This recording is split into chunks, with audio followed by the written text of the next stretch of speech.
Professor Narendra जी भंडारी और सभी जैस के मेंबर्स विद्वतगण।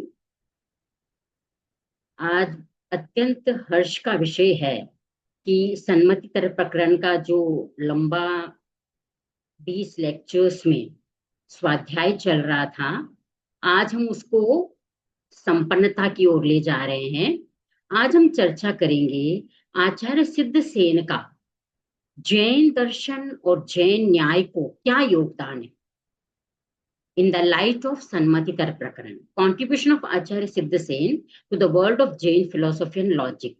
तो आज हम स्टार्टिंग से लेकर अब तक जितने भी हमने लेक्चर्स लिए हैं, उन लेक्चर्स के आलोक में और सन्मति तर्क प्रकरण इस पुस्तक, जो एक समन्वयवादी दृष्टिकोण वाली पुस्तक है, जिसमें सभी दर्शनों का समन्वय किया गया और अनेकांतिक दृष्टि से हर जैन सिद्धांत, जैन प्रिंसिपल्स को प्रेजेंट करने का आचार्य सिद्ध सेन ने इसमें प्रयास किया। तो उनका नॉवल मॉरल कंट्रीब्यूशन क्या था, उनका नया योगदान इस सन्मति प्रकरण में क्या क्या, किन किन विषयों पर था, उस पर हम संक्षेप में और थोड़ा सा ज्ञान के संदर्भ में विस्तार से चर्चा करेंगे। क्योंकि लास्ट लेक्चर में केवल ज्ञान और केवल दर्शन का जो क्रमवाद, युगपदवाद और फिर अभेदवाद, इन तीनों जो दृष्टिकोण का चिंतन चल रहा था, वो बीच में ही मतलब पूर्ण नहीं हो सका। तो मैंने सोचा जब कॉन्ट्रीब्यूशन ऑफ आचार्य सिद्ध सेन बताऊंगी, उसी समय अभेदवाद का डिटेल से मैं समर्थन आचार्य सिद्ध सेन ने किस प्रकार किया अपनी सन्मति तक, उसको एक्सप्लेन करूंगी। तो आज हम इस लेक्चर में देखेंगे bird brief eye view of the 3 chapters. ठीक है, सन्मति प्रकरण की 3 चैप्टर की मूल विषय वस्तु क्या है, एक एक शब्दों में। फिर chapter wise contribution of Acharya Siddha Sen to Jain philosophy and logic. पहले तो मैंने सोचा कि एक साथ पुस्तक का दे दूं, फिर मुझे लगा कि एकदम हो जाएगा, होच पोच हो जाएगा। तो मैंने चैप्टर वाइज उनके नए नए क्या कॉन्ट्रीब्यूशन थे। फर्स्ट चैप्टर जो नए कांड है, सेकेंड चैप्टर ज्ञान कांड है और थर्ड चैप्टर अनेकांत कांड है। तीनों में उनका क्या क्या नया कॉन्ट्रीब्यूशन है, उसको मैं हाईलाइट करूंगी वन बाय वन। तो जो फर्स्ट चैप्टर है उसमें आचार्य सिद्ध सेन का contribution of Acharya Siddha Sen to Sanmati तर्क प्रकरण टू जैन फिलोसफी, ठीक है ना। तो इसमें फर्स्ट ऑफ ऑल मैं डिस्कस करूंगी analytic interpretation of Jain Anekant under the 2 heads, that is Dravyastika nyaya and पर्यास्तिक न्याय, वो मैं आगे चर्चा करूंगी। And how Acharya Siddha Sen reduced 7 न्यास into 6 न्यास, रेंज ऑफ द्रव्यार्थिक न्याय अप टू व्यवहार न्याय ओनली। आगे इसके बारे में चर्चा करूंगी कि सभी जो अन्य दार्शनिक थे वो ऋजुसूत्र न्याय तक द्रव्यार्थिक न्याय में स्वीकार करते थे, लेकिन आचार्य सिद्ध सेन ने व्यवहार न्याय तक ही उन्होंने क्यों स्वीकार किया। 4 nikshepas taken under the 2 heads, why not gunarthika nyaya. ये फर्स्ट ऑफ ऑल आचार्य सिद्ध सेन के माइंड में उत्पन्न हुआ, ये चिंतन, ये प्रश्न, ये जिज्ञासा, जो एक नया हमें आलोक देता है, एक नया सोचने के लिए अवसर देता है कि गुणार्थिक न्याय की बात क्यों नहीं की गई। अगर होती, गुण अलग होता द्रव्य से, पर्याय से, तो उसकी बात आगम में होती, क्यों नहीं हुई, इसकी हम चर्चा करेंगे। एक्सेप्टेंस ऑफ एब्सोल्यूट न्यास will culminate in the end of संसारा, बंध, सुख, दुख एंड मोक्ष। और एकांत न्याय को मानने से क्या क्या समस्याएं उत्पन्न होगी, उस पर हम चर्चा करेंगे। Acceptance of relative nyas will get the nomenclature of Ratnavali haar, that is garland. And why Anekant is also Anekantik. ये आचार्य सिद्ध सेन का बहुत बड़ा मतलब महत्वपूर्ण कंट्रीब्यूशन है।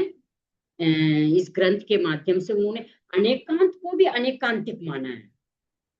और सेकेंड चैप्टर में हम ब्रीफली डिस्कस करेंगे किस प्रकार आचार्य सिद्ध सेन ने अपना नवीन चिंतन, मौलिक चिंतन दिया अभेदवाद के संदर्भ में, ज्ञान मीमांसा के संदर्भ में। ज्ञान मीमांसा के अंतर्गत उन्होंने दर्शन और ज्ञान को अभिन्न माना, आइडेंटिटी ऑफ दर्शन एंड ज्ञान, आइडेंटिटी ऑफ मति एंड श्रुत ज्ञान, आइडेंटिटी ऑफ अवधि एंड मनोपर्योग ज्ञान, आइडेंटिटी ऑफ केवल ज्ञान एंड केवल दर्शन। In third chapter, contribution of Acharya Siddhasen in Sanmati प्रकरण and to Jain philosophy. तो उसमें इन्होंने इतने पॉइंट्स को डील किया है अनेकांतिक पर्सपेक्टिव से. आइडेंटिटी कम डिफरेंस बिटवीन सामान्य एंड विशेष, that is general and particular. Identity come difference between soul and matter. Identity come difference between the same Purush or human.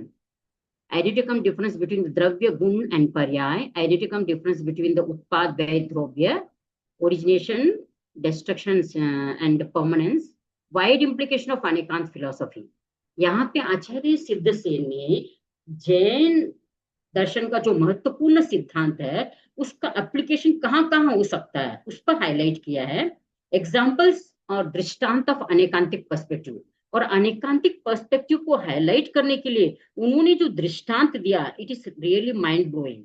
मतलब उन्होंने अपने सोच भी नहीं सकते कि इस प्रकार का इंटरप्रिटेशन, इस प्रकार दृष्टांत के माध्यम से हम अनेकांतिक पर्सपेक्टिव के जो जो दो विरोधी युगलों का अस्तित्व एट ए टाइम कैसे हाईलाइट कर सकते हैं. And reconciliation of faith and logic. Acharya Siddhasen ने कहा जहां जहां हमें हेतु को यूज करना वहां पे हेतु यूज करो, और जहां अहेतु अर्थात जैसे वीतराग की वाणी में वहां पर तर्क मत करो. लेकिन जिस कॉन्सेप्ट्स में तर्क की अपेक्षा वहां पे तर्क भी करो. तो हेतु और अहेतुवाद का कैसे समन्वय हो सकता है. Absolute nature of effect and अनेकांतिक नेचर ऑफ इफेक्ट. कोई कार्य के संदर्भ में जो अनेकांतिक दृष्टिकोण है और कारण के संदर्भ में जो अनेकांतिक दृष्टिकोण है और आत्मा के संदर्भ में जो अनेकांतिक दृष्टिकोण आचार्य सिद्धसेन का था, ये थर्ड चैप्टर का एक स्पेशल इंटरप्रिटेशन है. और अप्लाइड फिलोसफी ऑफ अनेकांत जिसमें एक श्लोक दिया उन्होंने, उसको मैं आगे डिटेल से उस पर चर्चा करूंगी कि किस प्रकार डे टू डे लाइफ में, प्रैक्टिकल लाइफ में अनेकांत का एप्लीकेशन होता है. उसको एक ही श्लोक के माध्यम से उन्होंने हाईलाइट कर दिया.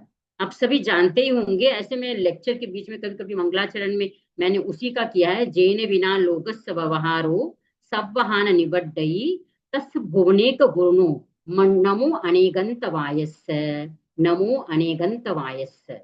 तो उस अनेकांत को नमस्कार जिसके बिना हमारे लोक में जितने भी जीवन व्यवहार है, वो जीवन व्यवहार day to day transaction, conversation, dialogue भी घटित नहीं हो सकता है, कोई भी काम नहीं हो सकता है.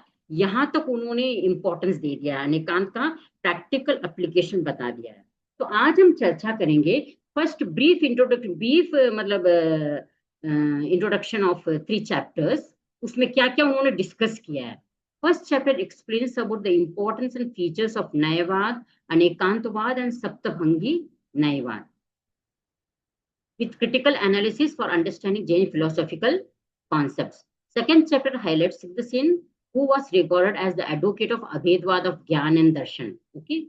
The third chapter subject matter can be said to as dealing with varieties of Jain and non-Jain concepts. He had the courage to express his thoughts, though contrary to the current of thoughts in his days.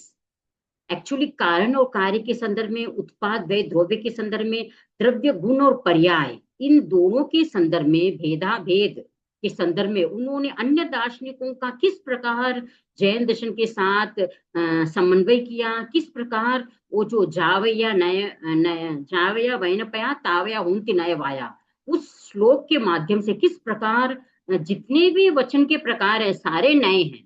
तो जितने भी दृष्टिकोण अन्य दर्शन है उनका भी, उनमें भी सत्यांश है, उसको एक्सेप्ट किया और किस प्रकार उनका समन्वयवाद किया. ये इस चैप्टर का महत्वपूर्ण हिस्सा है, एक महत्वपूर्ण कॉन्ट्रीब्यूशन आचार्य सिद्धसेन का. He was a critical observer of the things and was quite logical in his arguments and dauntless in his analysis of various concepts and refuted rival arguments and established his own point of views. तो अपना जो first chapter है, जो आचार्य सिद्धसेन ने सन्मति तर्क प्रकरण में, ऐसे तो बिगिनिंग से लेकर एंड तक हम कह सकते हैं कि ऐसा कोई श्लोक नहीं है जिसमें उन्होंने अनेकांतिक दृष्टि का प्रयोग नहीं किया है.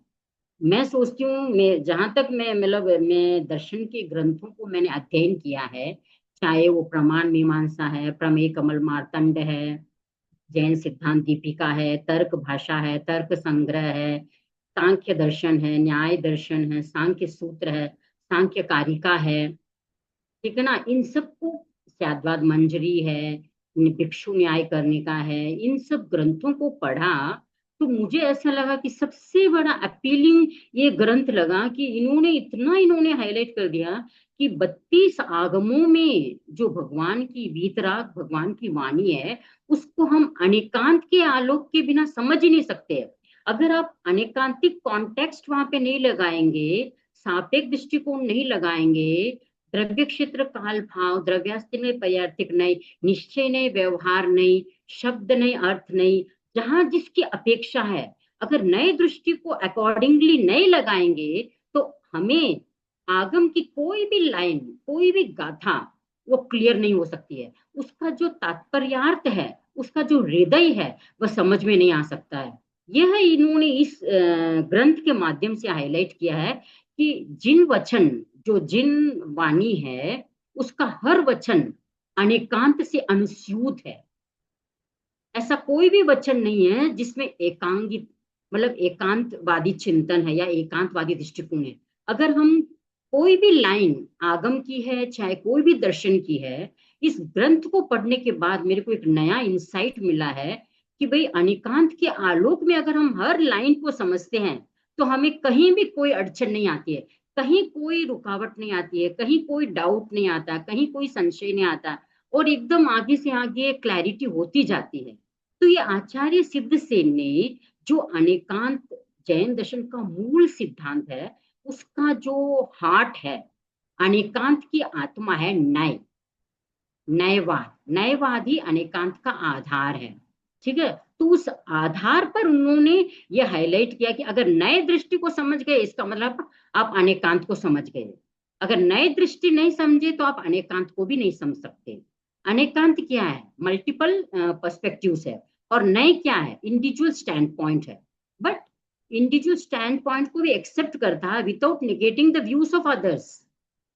तो ये जो कॉन्सेप्ट है, नए दृष्टिकोण है, नए स्टैंड पॉइंट है, यह नए स्टैंड पॉइंट हमें कोई भी ग्रंथ, कोई भी गाथा, ग्रंथ की कोई भी गाथा को समझने में हमें एक नया आलोक, नया प्रकाश और एक नया, मतलब प्रज्ञा, या कह सकते हैं एक नया हमें रिफ्लेक्शन दे सकता है, एक नया इंट्रोस्पेक्शन दे सकता है। तो जब भी मैंने इसकी गाथाएं पढ़ी, हर बार मुझे लगा कि I have to go in deep deep deep, मतलब इतना इन डेप्थ कॉन्सेप्ट्स है। मतलब अगर वही अनेकांत को समझ गए तो आप हर गाथा को, हर गाथा की हार्द को समझ सकते हैं।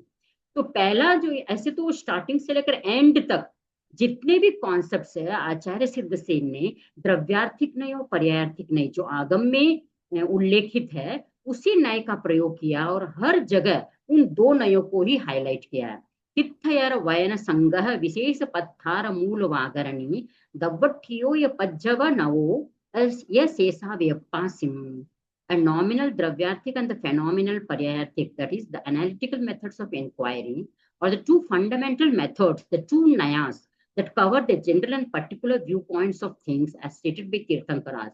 All other analytical methods of inquiry fall under two heads.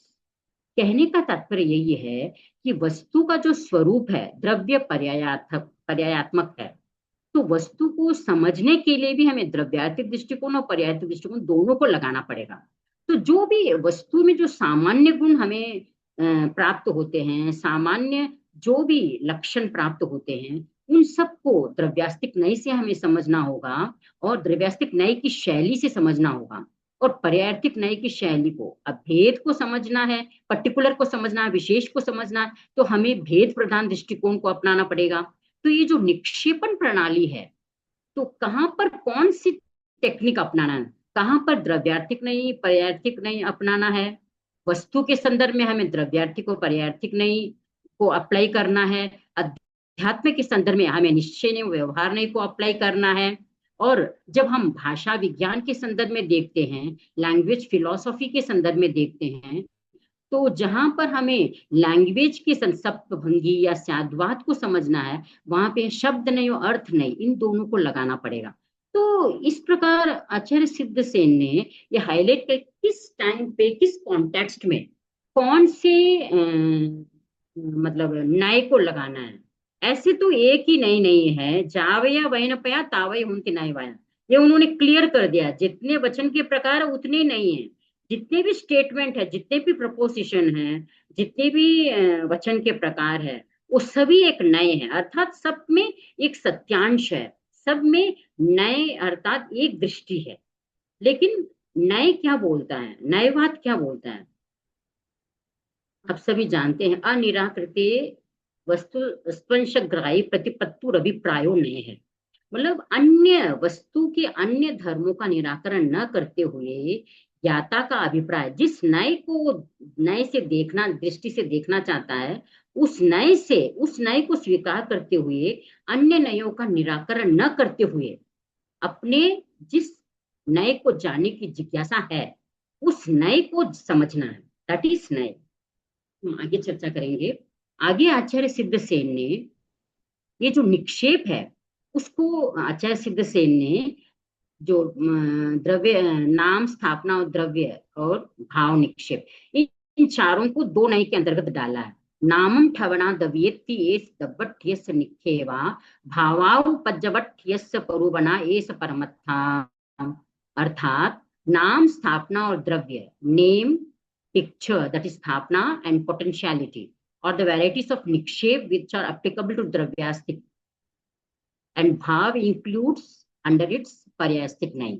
अब कहने का मतलब यहाँ पे है कि आचार्य सिद्ध से ने नाम, स्थापना और द्रव्य, इन तीनों को द्रव्यास्तिक नय के अंतर्गत क्यों लिया?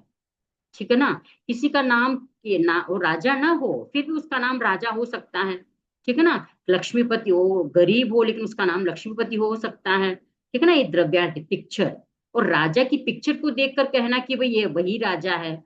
ठीक है ना। ये विक्रमादित्य है, या ये जो भी, ठीक है ना, ये है वही चंद्रगुप्त है, राजा चंद्रगुप्त है।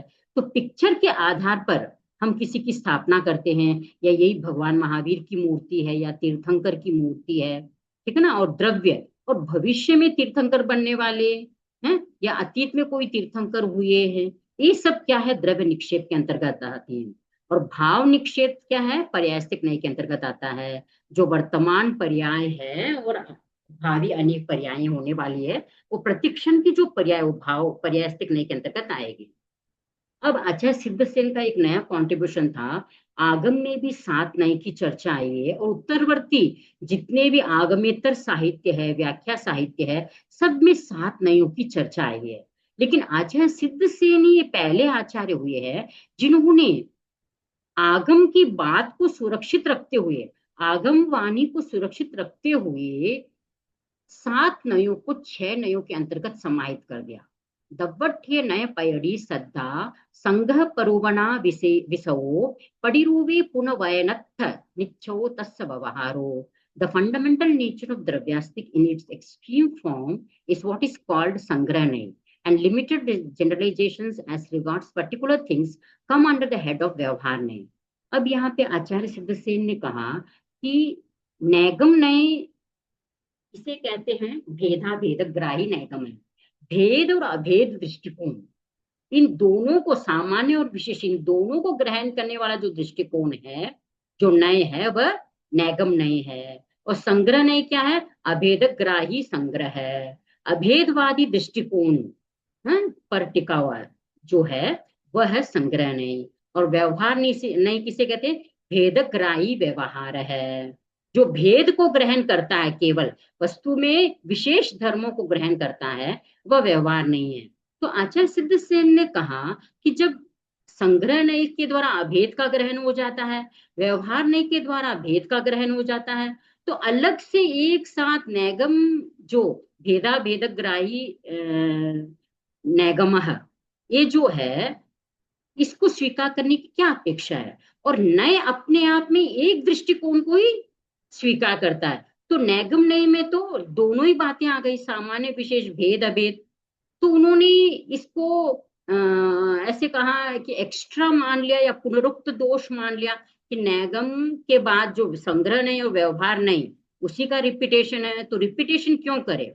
और नैगम का जो नए का जो दृष्टिकोण है, एक समय में एक दृष्टिकोण को हाईलाइट करना, जबकि नैगम नय का जो विषय है, भेदा भेदग्राही दोनों है। तो आचार्य सिद्धसेन ने कहा कि संग्रह ने जब अभेद को ग्रहण कर रहा है और व्यवहार ने केवल भेदग्राही दृष्टिकोण को ग्रहण कर रहा है, तो नैगम नय को मानने की कोई आवश्यकता नहीं है।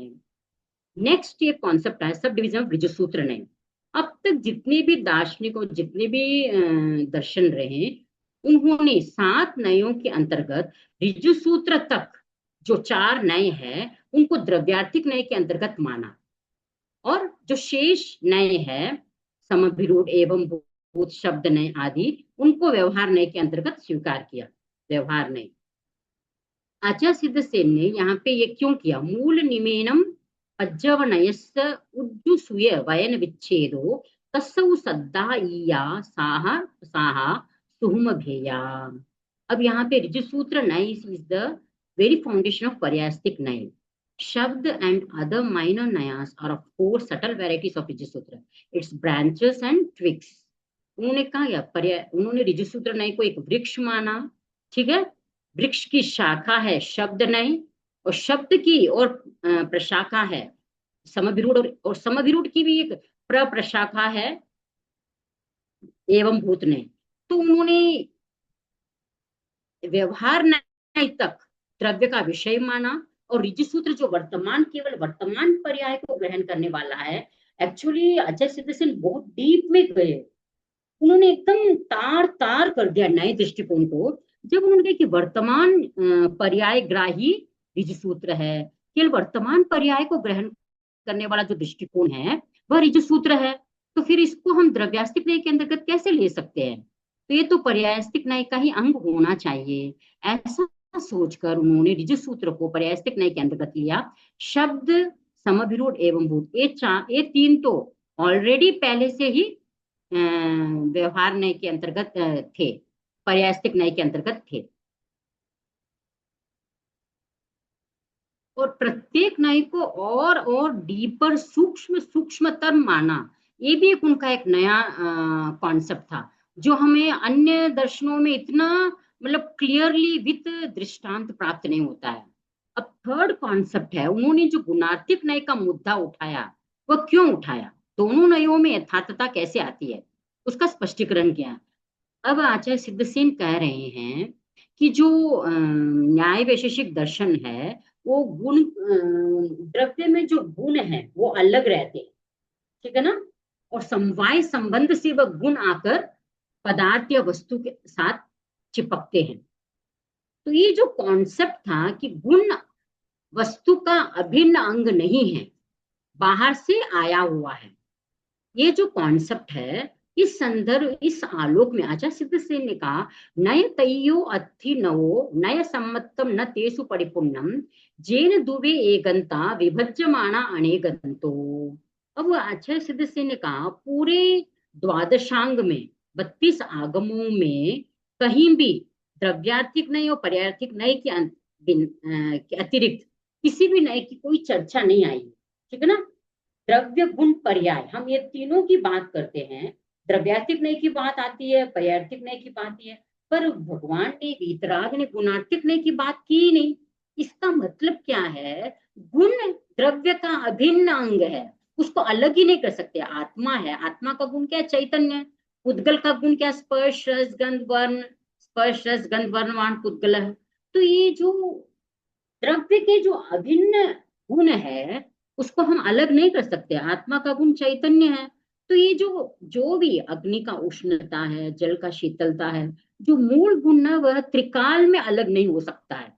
तो ये जो न्याय वैशेषिक आदि मानते हैं कि गुण आगंतुक धर्म है, ये उसके आलोक में आचार्य सिद्धसेन ने कहा अगर गुणार्थिक नाम का कोई तीसरा नय होता, नए दृष्टिकोण होता, तो भगवान अवश्य उसके बारे में चर्चा करते।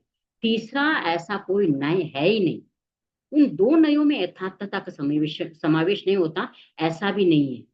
क्यों जरूरत पड़ती तीसरे नय की? जब द्रव्यार्थिक नय और पर्यार्थिक नय के द्वारा ही हम संपूर्ण वस्तु के स्वरूप को समझ पा रहे हैं, फिर तीसरे द्रव्यार्थिक नय को और ऐड करने की क्या जरूरत है? क्योंकि दोनों एकांत रूप से विषय ग्रहित होते ही अनेकांत बनते हैं, अर्थात एकांत, दोनों एकांत विशेष रूप से ग्रहित होते हैं, अनेकांत बनते, अनेकांत नहीं बनते हैं। एक्चुअली आचार्य सिद्धसेन कह रहे हैं कि दोनों को सापेक्ष दृष्टि से देखते हैं, ठीक है ना, दोनों को अपने अपने एंगल से देखते हैं, तब वो अनेकांत बनते हैं। और द्रव्यार्थिक नय और पर्यार्थिक नय को, केवल द्रव्यार्थिक नय को मानने वाला और केवल पर्यार्थिक नय को मानने वाला भी मिथ्यात्वी है, वह एकांगी है, एकांती है। यह कैसा है, यह हम आगे चर्चा कर रहे हैं। अब जो एकांगी दृष्टिकोण रखने वाले हैं, उनसे आचार्य सिद्धसेन कह रहे हैं वस्तु का जो स्वरूप क्या है, उत्पाद व्यय द्रव्य युक्तम सत।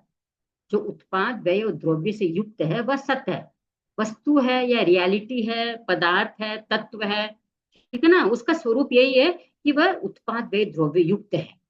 और जो अथिरे पलोठे नो थिरे पलोठे, जो उसमें स्थिर धर्म है, उसका लोप नहीं होता है, उसका उत्पाद और विनाश नहीं होता है।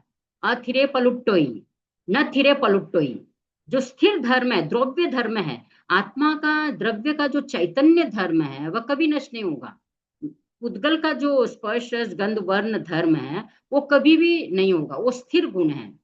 So both the nayas touch different phases or aspects of one and the same things. This is stated in the following verse. Uppajjati vyantiya bhava nemen pajjavanayasya dabbatyasa sabvam saya anupanna mavidnatham. From the standpoint of paryastic, all these things are necessarily born and perished. दुनिया में जितनी भी चीजें हैं, ठीक है ना, जो उत्पन्न और विनाश की कैटेगरी में आती है, वो सब पर्याय पर्याय धर्म है उसके। But Dravyastic, on the other hand, holds that all things exist eternally without birth and decay. लेकिन जो द्रव्यार्थिक दृष्टिकोण है, द्रव्य कभी भी नष्ट और उत्पाद और उसका नाश नहीं होता है, ठीक है ना, केवल पर्याय का उत्पाद और नाश होता है। इसको आचार्य सिद्धसेन ने 3rd चैप्टर में और ज्यादा डीपली बताया है। उपज्जति व्यंती भावा नियमेन पज्जवनयस्य दब्बठ्य सबम सया अनुपन्न मविनट्ठम। पर्यास्तिक की दृष्टि से में सभी पदार्थ नियम से उत्पन्न होते और नष्ट होते हैं, और द्रव्यास्तिक की दृष्टि से सभी वस्तु सर्वदा के लिए उत्पत्ति और विनाश रहती है। अब दोनों नए अलग अलग मिथ्या दृष्टि कैसे बनते हैं। अगर मैं केवल उत्पाद व्यय को मानती हूँ और द्रव्य धर्म को नहीं मानती हूँ, जो बौद्ध दर्शन मानता है क्षणिकवाद, बस केवल क्षण भंग, केवल एक क्षण को स्वीकार कर रहा है, इसीलिए आत्मा को मानते हुए भी नित्य आत्मा न मानने से वो अनात्मवादी भी कहलाता है, ठीक है ना। और क्षण संतति के आधार पर वह आत्मा के अस्तित्व को, त्रैकालिक अस्तित्व को सिद्ध करना चाहते हैं। लेकिन जितने भी धर्म दर्शन हैं, चाहे वो वेदांत दर्शन जो कूटस्थ नित्य द्रव्य धर्म को ही स्वीकार करते हैं, जो एकांगी अलग अलग एक ही न्याय को सब कुछ मान रहे हैं, वो सारे मिथ्या दृष्टि कैसे बनते हैं। ये पुनः संगहो पाडिक्कम लक्षणम दुर्वेनम तम्हा मिच्छ दिट्टी पत्तेयम दो भी मूल नयाम।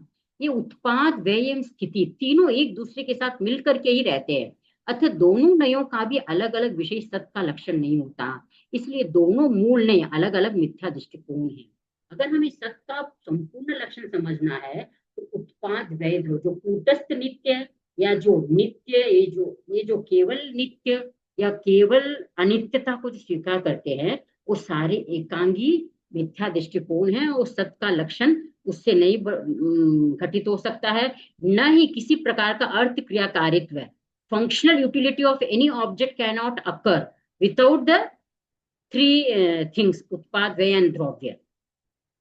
तो ये जो आचार्य सिद्धसेन है, उन्होंने कहा कि अगर केवल द्रव्यार्थिक नय को मानेंगे या केवल स्थिर धर्म को मानेंगे या केवल अस्थिर धर्म को मानेंगे, तो दोनों ही एकांत मानने से मिथ्या दृष्टि के अंतर्गत ही आते हैं।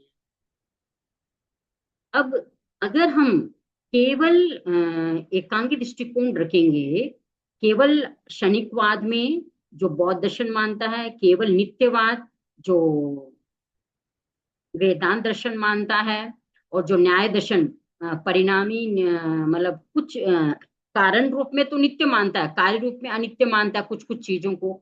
तो ये जो कॉन्सेप्ट है, द्रव्य के कुछ को नित्य कुछ को अनित्य मान रहा है, तो ये जो कॉन्सेप्ट है, उनके कॉन्सेप्ट को अगर absolute acceptance of permanent nature और absolute acceptance of impermanent nature of any object, any object of the world, any reality अगर मानेंगे, तो क्या क्या समस्याएं आएगी। जह ये तह अन्य पत्तेम दुन्नया सब्बे हंदिहु मूल नयानम पन्नवने वावड़ा तेवी। अब ये बोल रहे हैं जिस तरह ये दोनों नए, उसी तरह दूसरे सब नए भी अलग अलग दुर्नय हैं। अगर केवल हम द्रव्यार्थिक नए मानेंगे या केवल पर्यार्थिक नए मानेंगे तो भी वो मिथ्या है, और अलग अलग मानने से दुर्नय है, क्योंकि वे भी मूल नयों के ज्ञेय विषयों के प्रतिपाद में संलग्न है। ठीक है ना। अब एकांगी मानेंगे, दोनों को मिक्स करके कंबाइन करके मानना पड़ेगा। अगर संलग्न, क्योंकि उनका नेचर ही संलग्न है। ठीक है ना, दो विरोधी युगल साथ में रह रहे हैं, नित्य अनित्य। ठीक है ना, उसको एकांगी मानना, निरपेक्ष दृष्टि से मानना, वही दुर्नयत्व का बीज है। तो निरपेक्ष भाव से प्रवृत्ति ही नयों के दुर्नयत्व का बीज है। यह बीज यदि उत्तर नयों में हो तो उन सबको भी दुर्नय अर्थात मिथ्या समझना चाहिए, क्योंकि संग्रह आदि उत्तर नयों की प्रतिपाद्य वस्तु भिन्न नहीं होती। वे भी मूल नयों के प्रतिपाद्य विषय की ही प्रवर्तना करने में प्रवृत्त होते हैं। अतएव यदि वे भी विरोधी नय के विषय की अवगणना करके अपने विषय में पूर्णता मान ले तो मिथ्या रूप बने, यह स्वाभाविक है। अब खंडन कर रहे हैं, केवल एक नए पक्ष को मानने पर संसार, बंधन, मोक्ष आदि क्यों नहीं घटेंगे। तो ये पूरा श्लोक आया है, नय दब्बठ्य पक्के संसारो नेव पज्जवनयस्य सासव्यक्तिवायी जम्हा उच्चय वाय्या सुह दुख संपोगो न जुज्जये नित्यवाय पक्खम्मि एगंतुच्छेयम्मि ये सुह दुख वियप्पन मज्जुत्तम कम्मम जोग निमित्तम बज्जई बंद ठीक साय बसा अपरिणवुच्छिन्नेसु ये बंद ठीक कारणम नत्ति। क्योंकि सारा श्लोक इंटरकनेक्टेड है इसलिए मैंने एक साथ ले लिया। बंधम में अपूरंते संसार भोग दंसनम मोज्यम बंधम व विना मुख सुह पत्थना नत्ति मुखो ये तम्हा सव्ये विनया मिच्छादिट्ठी सपक्क पडिवद्दा अन्योन्य निस्या उन भवंति सम्मत सद्भावा। अन्योन्य एक दूसरे से निरपेक्ष रहेंगे तो वो मिथ्यात्व कहलाएंगे, और दोनों सापेक्ष रहेंगे तो सम्यक्त्व कहलाएंगे। तो द्रव्यास्तिक नय के पक्ष में संसार नहीं घट सकता। अगर आत्मा को केवल नित्य ही मानेंगे, ठीक है ना, तो उत्पाद व्यय रहित मानेंगे, तो फिर जन्म मरण, ठीक है ना, पूर्व जन्म पुनर्जन्म बंधन मोक्ष ये सब कैसे घटित होगा। तो संसार का भी अभाव ही हो जाएगा। पर्यास्तिक नय में भी नहीं घट सकता है। अब पर्याय एयर में तो फ्लोट नहीं कर सकता है। जो भी मोड्स है सब्सटेंस के, they can not float in the air without the base. ठीक है ना, तो द्रव्य को कोई, पर्याय को कोई ना कोई आधार चाहिए। ठीक है, तो पर्याय, द्रव्य के बिना पर्याय भी घटित नहीं हो सकती है। ठीक है ना, क्योंकि वह एक शाश्वत या नित्य व्यक्तिवादी है, तो दूसरा उच्छेद या नाशवादी है। ठीक है ना, द्रव्यार्थिक नादी क्या है, वे नित्य व्यक्तिवादी है, और पर्यास्तिक नहीं, उच्छेदवादी या क्षणिकवादी या नाशवादी। अब नित्यवाद पक्ष में सुख दुख का संभव नहीं घटता है। एकांत उच्छेदवाद में भी सुख दुख का कल्पना नहीं है। ठीक है ना, सैद्धांत मंजरी में भी आया है कि भाई बंध मोक्ष संसार आदि पूर्व जन्म पुनर्जन्म ये सब कुछ भी घटित नहीं हो सकता है। सुख दुख ये सब कुछ भी घटित नहीं हो सकता है अगर हम एकांत नित्य पक्ष एकांत अनित्य पक्ष को स्वीकार करेंगे। तो मानसिक वाचिक कायिक काया के द्वारा जितनी भी प्रवृत्ति होती है आचार्य सिद्ध से, उनसे कर्म का बंधन होता है। अर्थात प्रवृत्ति का मतलब क्या है, change of actions. Change of actions कब होगा, जब परिणमनशीलता का गुण भी स्वीकार करेंगे नित्य द्रव्य के साथ। जो द्रव्य का नित्यात्मक स्वरूप है उसके साथ साथ उसमें परिणमन भी स्वीकार करेंगे उत्पाद व्यय का, तभी यह सब घटित हो सकता है।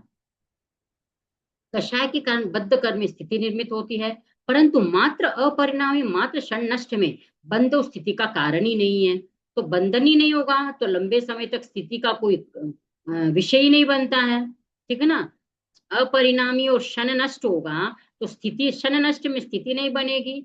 और कषाय के कारण बंधन हो रहा है, कभी हम योग आत्मा में रहते हैं, कभी उपयोग आत्मा में रहते हैं, कभी ज्ञान आत्मा में रहते हैं। ये सब आत्मा की विभिन्न पर्याय है। अगर उनको हम स्थिति नहीं मानेंगे, उनका मानेंगे नहीं, तो बंधनों के बंधन, कर्मों के बंधन की घटना कैसे घटित होगी, बंद ही नहीं हो सकता है। बंध न होता हो तो संसार में भय प्राचुर्य का दर्शन मूर्ता मात्र है। तो अगर बंधन नहीं होता, बंधन नहीं है ऐसा मान, अगर कोई जनरल भी मान ले, तो संसार में हम जो भी ये भय आदि देख रहे हैं, पूर्व भव का जो कर्म उदय में आते हैं, उसके आधार पर जीव को सुख दुख शुभ अशुभ आदि जो योग मिलते हैं, उन सब का भी अस्तित्व को अस्वीकार करना पड़ेगा, जो कि असंभव है। बंध के बिना मोक्ष सुख की भी अभिलाषा तथा मोक्ष नहीं है। अगर बंधन ही नहीं है तो फिर मोक्ष का कोई प्रश्न ही नहीं उठता है, ठीक है ना। बंधन होगा तो उसकी मोक्ष का प्रश्न उत्पन्न होगा। तो नित्य पक्ष में और एकांत अनित्य पक्ष में दोनों ही घटित नहीं हो सकते हैं।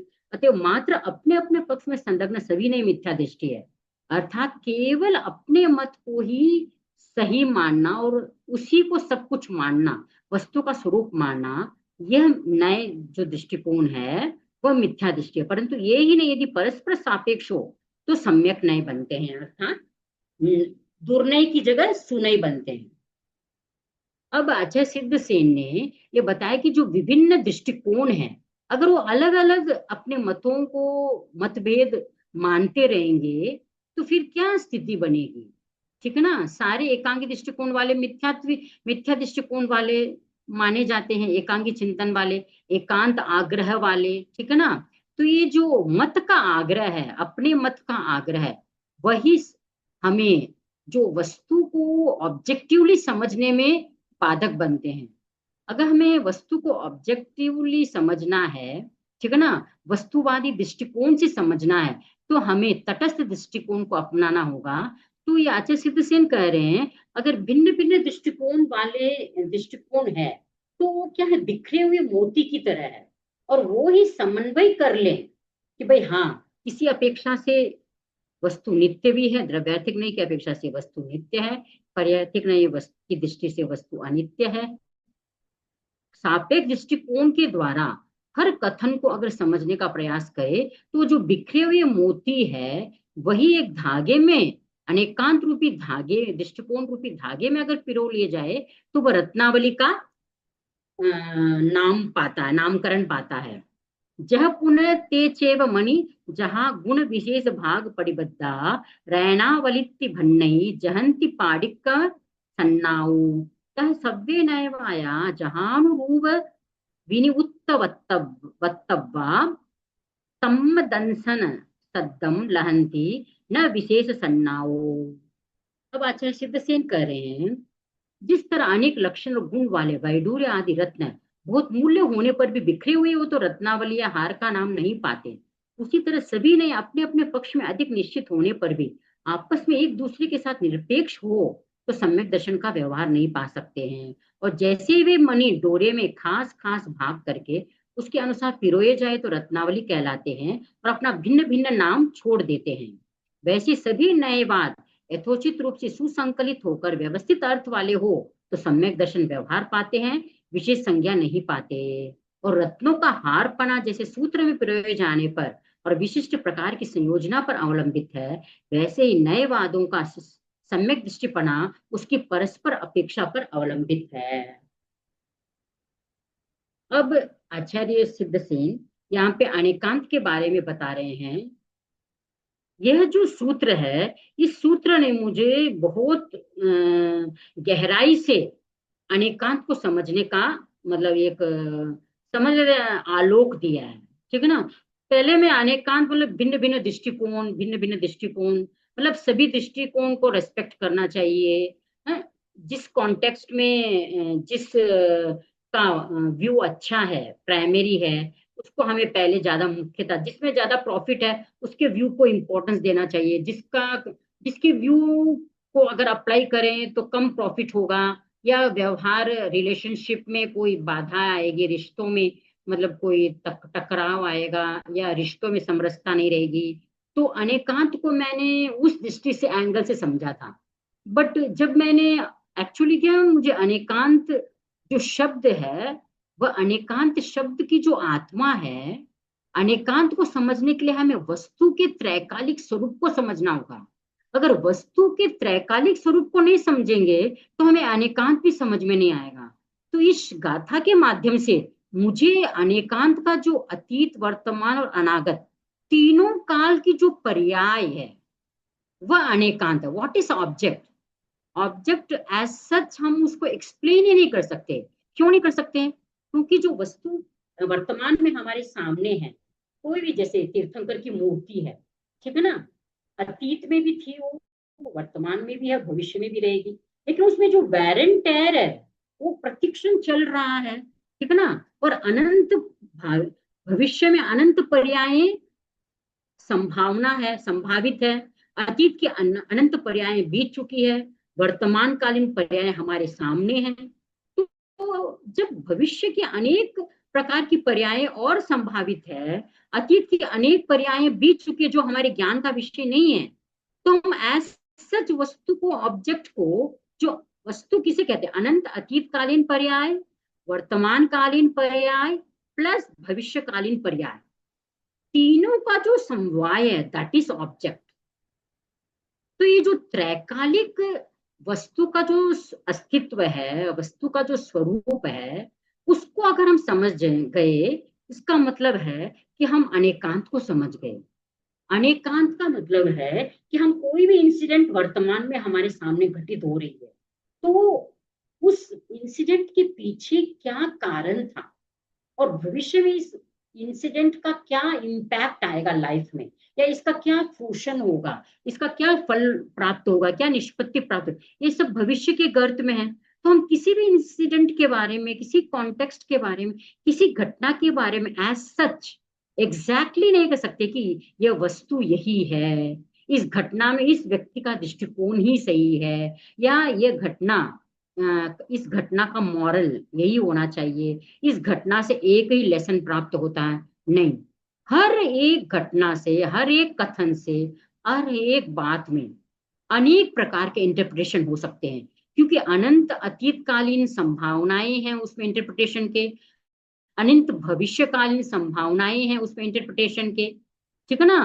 तो ये जो बड़े बड़े ग्रंथ लिखे गए हैं, केवल एक गाथा पर 8,000 पेजेस, या 8,000 पेजेस की वृत्ति टीका ये जो लिखी जाती है, ये कैसे लिखी जाती है।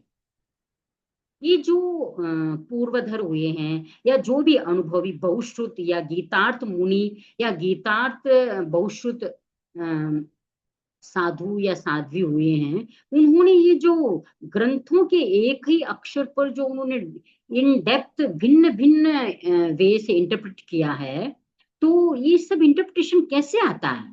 जब तक अनेकांत को नहीं समझेंगे, या हम कोई भी शब्द की जो डिफरेंट इंटरप्रिटेशन, डिफरेंट कॉन्टेक्स्ट है, उसको सापेक्ष दृष्टि से नहीं समझ सकते हैं। तो एक द्रव्य के भीतर जो अतीत, वर्तमान और अनागत अर्थ पर्याय तथा शब्द अर्थात व्यंजन पर्याय होते हैं, वह द्रव्य उतना होता है, ठीक है ना। तो अब मैं ये मतलब हम लोगों का क्या छदमस्त है हम सभी, तो हम लोगों का जो नॉलेज है वो लिमिटेड है। तो लिमिटेड नॉलेज से हम अनलिमिटेड जो क्या एक्स्ट्रॉर्डनरी आउटस्टैंडिंग जो वस्तु का स्वरूप है, उसको हम कैसे समझ सकते हैं। तो उसको आउटस्टैंडिंग मल्टी मल्टी डायमेंशनल मतलब क्वालिटी वाले जो ऑब्जेक्ट है, उसको समझने के लिए मल्टी डायमेंशनल पर्सपेक्टिव चाहिए।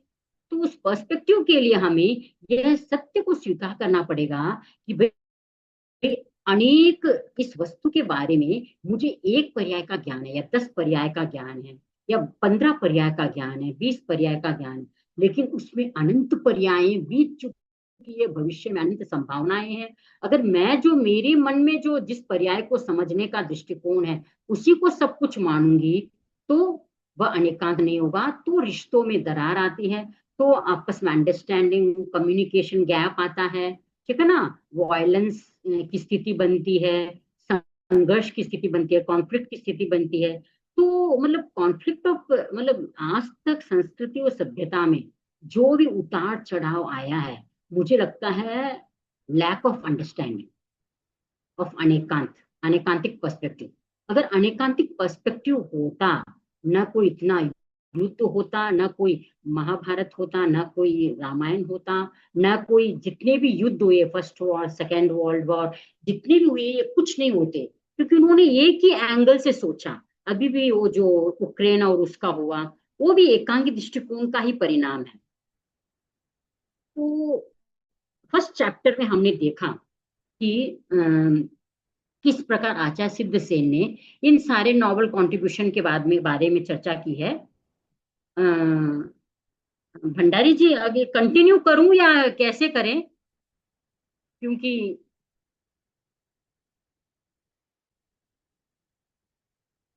पूर्वी जी, कंटिन्यू करूं क्या मैं? आप कितना समय और लेंगी? एक्चुअली क्या है, ये आइडेंटिटी ऑफ केवल ज्ञान केवल दर्शन, उसमें थोड़ा 15 1 मिनट तो लगेगा। हाँ, तो दस 15 मिनट 15 मिनट। में। हाँ, हाँ। तो ले लीजिए अभी 15 मिनट के लिए। हाँ, तो मैं सेकेंड चैप्टर का जो मेन कंट्रीब्यूशन है आचार्य सिद्ध सेन का, वो ले लेती हूँ एक बार। ठीक है। जी। तो सेकेंड चैप्टर में आचार्य सिद्ध सेन ने जो नॉवल कंट्रीब्यूशन दिया वह आइडेंटिटीवाद, ठीक है ना, अभेदवादी दृष्टिकोण। उन्होंने जो ज्ञान मीमांसा की जो अपन बोलते हैं ना 4 पिलर्स है किसी भी फिलोसफी के, ज्ञान मीमांसा, द्रव्य मीमांसा, तत्व मीमांसा और आचार मीमांसा, ठीक है ना, या प्रमाण मीमांसा, कुछ भी कहो। तो ये जो 4 पिलर्स है, उसमें जो ज्ञान मीमांसा है, उस ज्ञान मीमांसा का जो मूल ग्रंथ है, हमने पहले भी चर्चा कर चुके हैं, हम 5 ज्ञान के बारे में विस्तार से समझ चुके हैं, नंदी सूत्र के आलोक में और सन्मति तर्क प्रकरण के आलोक में। उसके अभेदवादी दृष्टिकोण को समझाने के लिए मैंने 5 ज्ञान को डिटेल से समझाया था।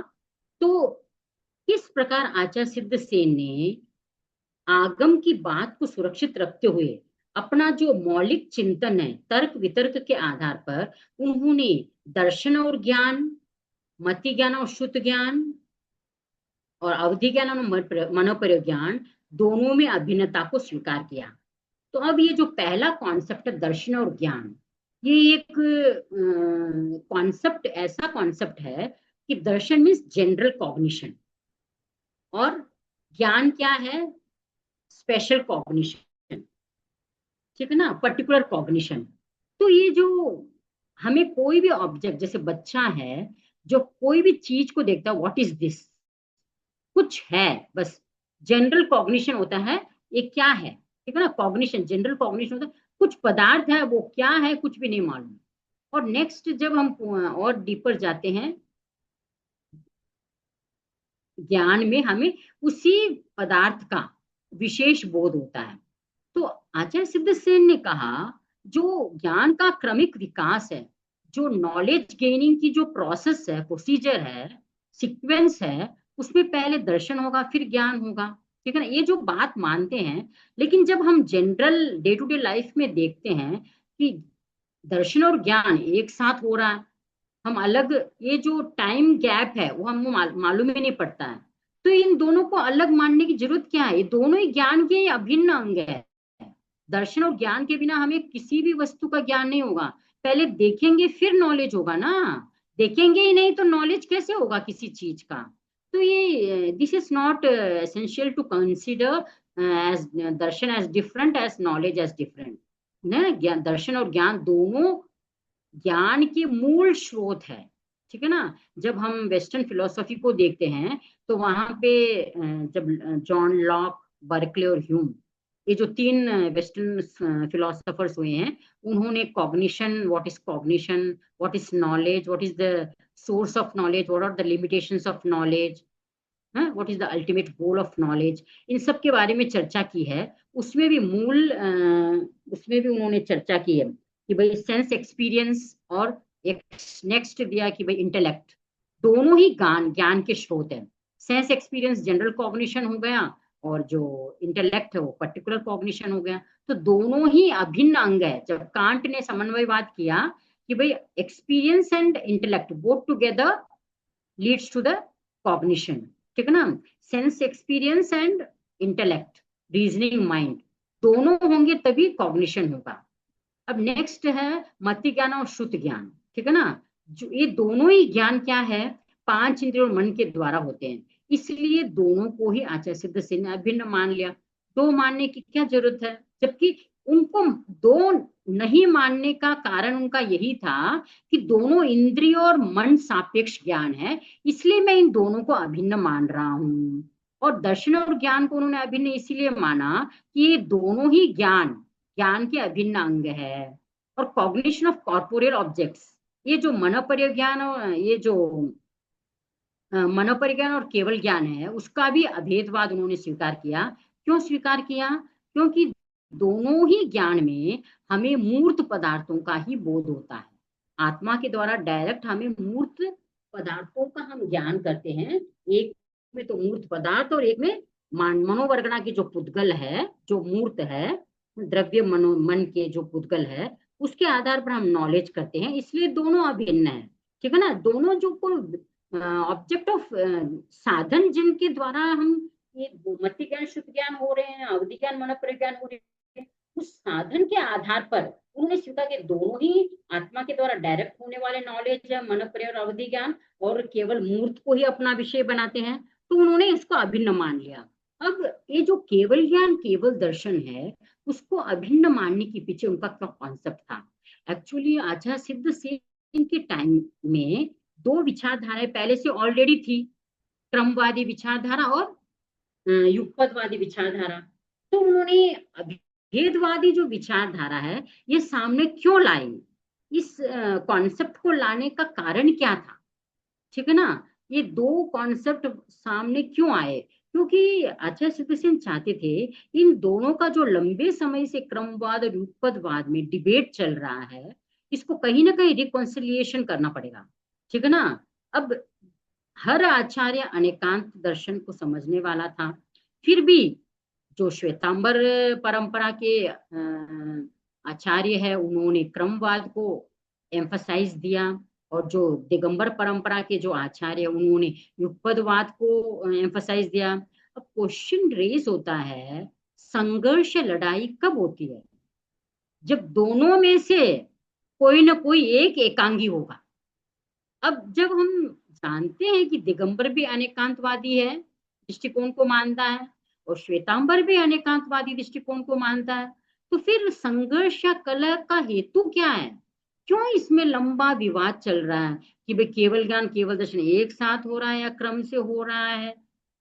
तो इस संदर्भ में आचार्य सिद्धसेन ने ये जो डिबेट चल रहा था कि युगपतवाद और क्रमवाद का, इस गुत्थी को ही सुलझा दिया, इसको ही मूल में ही जो मतलब झगड़े की जो जड़ थी उसको ही हटा दिया। उन्होंने कहा कि दो मानो ही मत, जब एक ही मानेंगे, केवल ज्ञान केवल दर्शन दो चीज नहीं है, it is one and the same. जो कॉग्निशन दर्शन और ज्ञान हो रहा है वो वन एंड द सेम है। जब केवल ज्ञान की स्थिति आ जाती है तो उस समय दो चीज नहीं रहती है। ठीक है ना। ये अभिन्न है, इसको दो मानने की पहले भूल है। दो मानते हैं तभी तो फिर एक साथ होने का या क्रम से होने का प्रश्न आता है। दो मानेंगे नहीं, एक ही मानेंगे तो बुद्धि ही सुलझ जाएगी। तो आचार्य सिद्ध सेन ने ये जो तीन विचारधारा है, हम पहले ही जान चुके हैं कि केवल ज्ञान क्रमवादी केवल ज्ञान और केवल दर्शन का क्रमिक उपयोग मानते हैं, और युगपदवादी क्या है, उत्पत्ति और प्रवृत्ति दोनों ही युगपद मानते हैं, सहोत्पन्न और सह प्रवृत्त अर्थात एक साथ होते हैं मानते हैं। और जो अभेदवादी दृष्टिकोण, ये जो ये क्रमवादी दृष्टिकोण के आचार्य हैं आचार्य जिनभद्रगणि समाश्रमण, और युगपदवाद के आचार्य मल्लवादी है, और ये केवल ज्ञान केवल दर्शन ये आचार्य सिद्धसेन की मान्यता है कि दोनों उपयोग मूलतः अभिन्न है। संज्ञा भेद का कारण वास्तविक न होकर आपेक्षिक है, अपेक्षा विशेष के आधार पर दो भिन्न नाम रख दिए गए, अतः नाम भेद के अलावा दोनों में भिन्नता का कोई अन्य कारण नहीं है। यह अभेद पक्ष की अवधारणा है। ठीक है ना, वो इंग्लिश में मैंने बताया है। अब ना आचार्य सिद्धसेन बता रहे हैं कि भाई अगर हम क्रमवाद और जो युगपदवाद है उसमें क्या क्या ऑब्जेक्शंस आ रहे हैं। ठीक है ना। क्रमवाद और केवल युगपदवाद को मानेंगे तो क्या क्या प्रॉब्लम आएंगे। ठीक है ना। केवल ज्ञान और केवल दर्शन, ये जो अगर क्रमिक मानने का अर्थ है साधी शांतता की प्रसक्ति, अर्थात जो केवल ज्ञान केवल दर्शन है उसको साधी अनंत आगम में आया है कि जो केवल ज्ञान केवल दर्शन जो है वह साधी अपर्यवसित ज्ञान है। अर्थात शादी मीन्स आज मुझे 2 बजे पर्टिकुलर प्लेस में केवल ज्ञान हुआ तो उसकी आदि हो गई केवल ज्ञान की। और ये जो केवल ज्ञान केवल दर्शन है कभी भी नष्ट नहीं होगा, अपर्यवसित अर्थात अंत नहीं होगा इसका। अगर हम क्रमिक मानेंगे तो साधी शांतता का जो दोष है वह उत्पन्न हो जाएगा। अब नेक्स्ट क्रमवाद में आवरण क्षय की निरर्थकता सिद्ध होगी। अच्छा सिद्ध सेन कर अगर क्रमवाद माने केवल दर्शन होता है पहले फिर केवल ज्ञान, या केवल ज्ञान पहले होता है फिर केवल दर्शन होता है, ऐसा मानेंगे तो सैकड़ों कष्टों को सहकर ज्ञानावरण दर्शनावरण के क्षय का प्रयत्न व्यर्थ सिद्ध होगा फिर। ठीक है ना। ज्ञानावरण कर्म के क्षय से ज्ञान केवल ज्ञान और दर्शनावनी कर्म के क्षय से केवल दर्शन प्राप्त हुआ। लंबे समय, लंबे काल के परिपाक के बाद कर्मों का क्षय हुआ। फिर अगर हम क्रमवाद माने, इसका मतलब जब देखता है तब ज्ञान का आवरण रहता है, और जब जानता है तब दर्शन का आवरण रहता है। जबकि ये दोनों ही चीजें वहां पे है नहीं, क्योंकि संपूर्ण क्षय हो गया है, आवरण का कोई प्रश्न ही नहीं रही है, आत्मा निरावरण हो गई, ठीक है ना, आत्मा अपने स्वरूप में स्थित हो गई है। तो वहां पर ये जो क्रमवाद की बात निरर्थक है। थर्ड पॉइंट, केवल ज्ञान और केवल दर्शन को स्वरूपापेक्ष या भिन्न मानना भी ठीक नहीं है। अब ना बहुत से जन बोलते हैं भेद कब होगा, या तो स्वरूपगत भेद होगा या कर्मगत भेद होगा। तो कर्मगत भेद तो है ही नहीं, दोनों के ही कर्म क्षय हो गए। केवल ज्ञानावने कर्म का क्षय हो गया तो केवल ज्ञान प्राप्त हो गया, केवल दर्शनावने कर्म का क्षय हुआ तो केवल दर्शन प्राप्त हो गया। तो कर्मगत भेद तो है ही नहीं। तो फिर बोला कि भाई केवल ज्ञान केवल दर्शन ये दोनों ही आत्मा के स्वरूप है। क्योंकि आत्मा कैसे है, ज्ञान दर्शनात्मिका आत्मा का स्वरूप ही है। भले छद्मस्त अवस्था में भी उसका स्वरूप क्या था, ज्ञाता दृष्टा भाव। जब कैवल्य प्राप्त हो गया, केवल ज्ञान केवल दर्शन प्राप्त हो गया, असिद्ध भी हो गया, अशरीरी भी हो गए, तभी भी वो दो अपना जो स्वरूप है ज्ञान और दर्शन उसमें रमन करते रहेंगे। उस अपेक्षा से वो मतलब दो है ऐसा मानना भी ठीक नहीं है। ऐसा आचार्य सिद्ध सेन ने कहा। क्यों? व्यक्तता और अव्यक्तता का भेद आवरणकृत है, जबकि केवली निरावरण है। उपयोग भेद की अवधारणा क्रमवाद और सहवाद दोनों में एक समान है, ठीक है ना। तो यहाँ पे यही बोले कि व्यक्त और अव्यक्त ज्ञान है वह आवरणकृत है, जबकि दोनों में ही केवल ज्ञान का निरावरण ज्ञान है, तो यहाँ पे दोनों ही चीजें नहीं घटित होगी। अब नेक्स्ट, केवली प्रति समय ज्ञात व दृष्ट का कथन करता है। इस आगमोक्त अवधारणा की क्रमवाद और सहवाद दोनों के साथ संगति नहीं है। अब ना जनरली ये कॉन्सेप्ट है कि जो केवली है प्रति समय ज्ञात और दृष्ट का मतलब उसकी ज्ञान के आलोक में उपयोग में हर चीजें दिखती रहती है और जान उसके ज्ञान में आती रहती है, देखने में आती रहती है। तो क्रमवाद के अनुसार जिस समय केवली जानता उस समय देखता नहीं, और जिस समय देखता उस समय जानता नहीं। अब परिणाम स्वरूप केवली का कथन अज्ञात का अथवा अदृष्ट का होगा, ठीक है ना। एक समय नहीं जान रहा है तो उस समय वह दर्शन का अज्ञात होगा उसको, या जब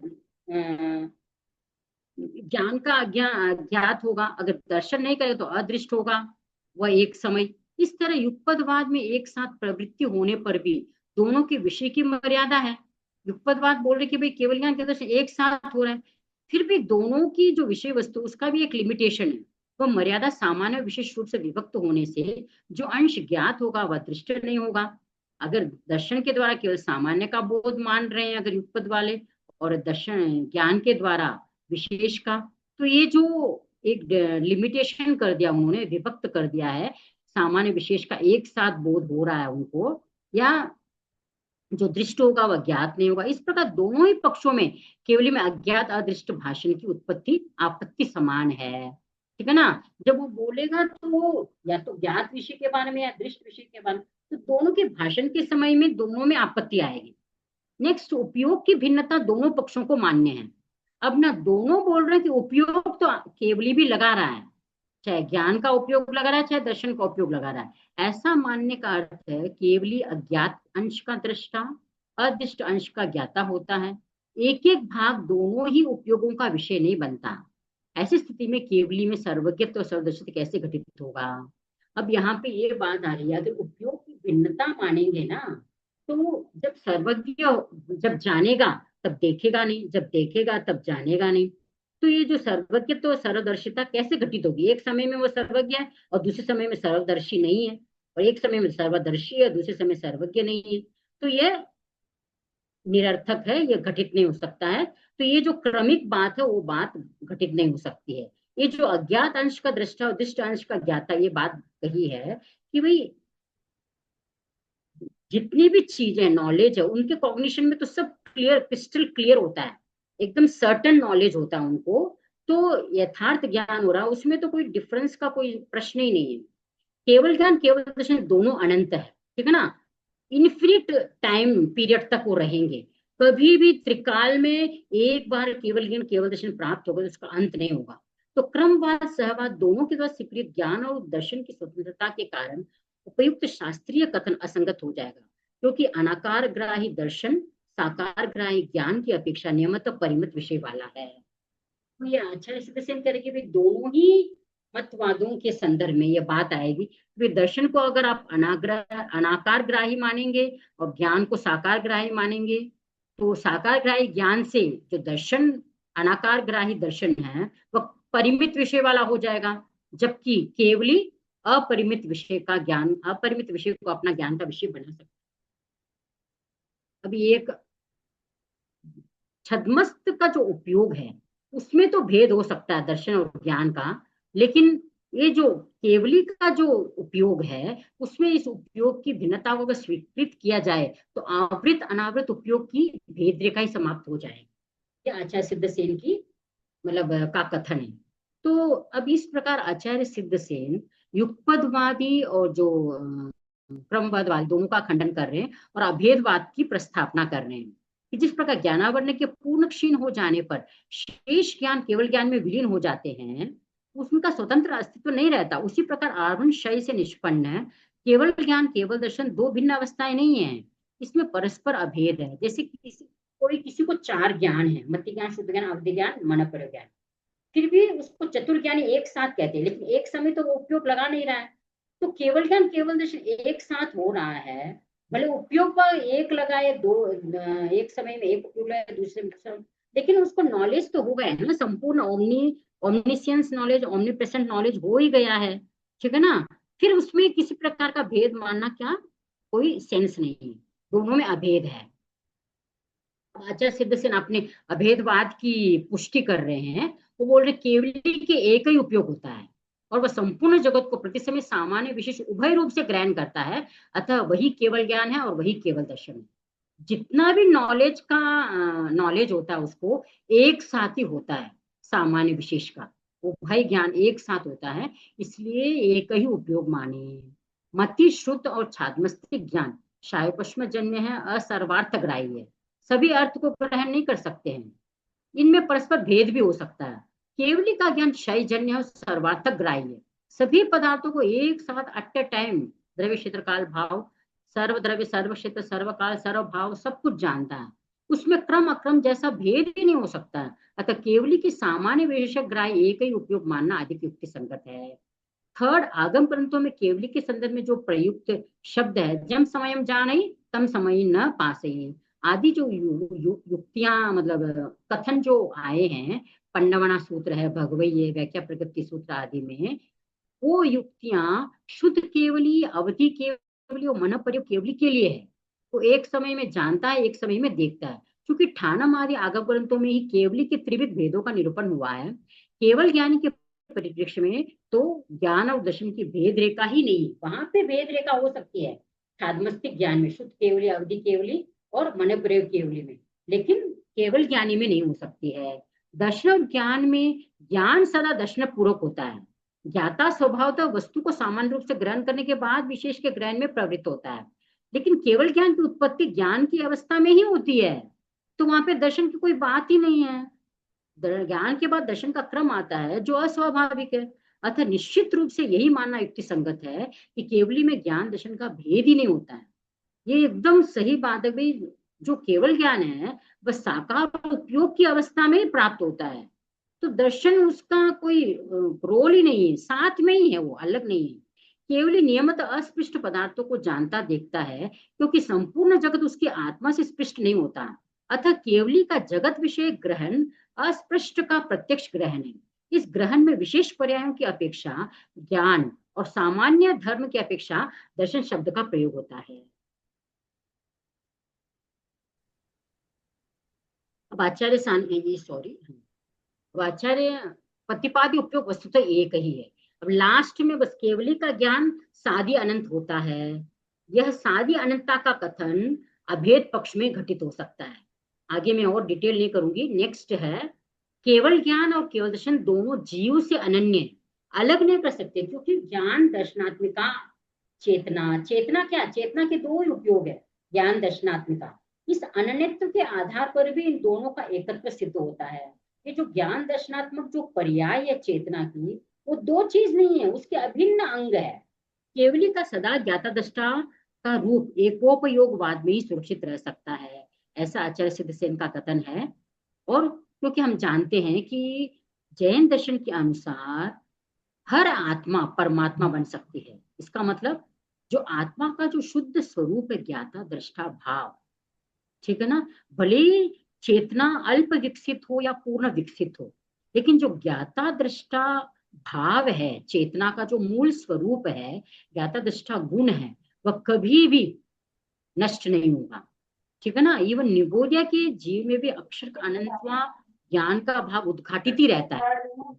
सूत्र ग्रंथों में जो जाने ही पास ही पद का एक साथ प्रयोग होता है, वह प्रयोग केवली के एकोपयोग का ही सूचक है। मैं वाइंड अप कर रही हूँ।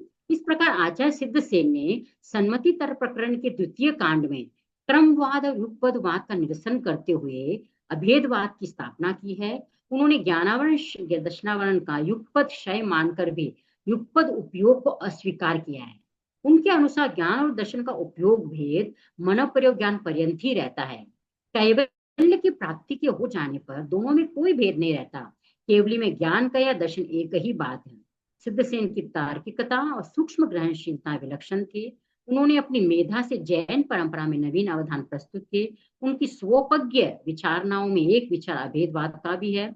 उनसे पूर्व अभेदवाद के मुद्दे पर तार्किक दृष्टि से किसी ने विचार नहीं किया। उन्होंने मति ज्ञान और श्रुत ज्ञान में, अवधि ज्ञान और मनोप्रयोग ज्ञान में, और केवल ज्ञान और केवल दर्शन में अभेद विषय एक विचार प्रस्तुत किया। सिद्धसेन ने सन्मति तर्क प्रकरण मूलतः केवल ज्ञान और केवल दर्शन के अभेद से संबंधित मुद्दे पर ही विस्तार से प्रकाश डाला है। यह उनका जैन परंपरा में और ज्ञान मीमांसा के क्षेत्र में एक नया प्रस्थान था। ओम अरहम।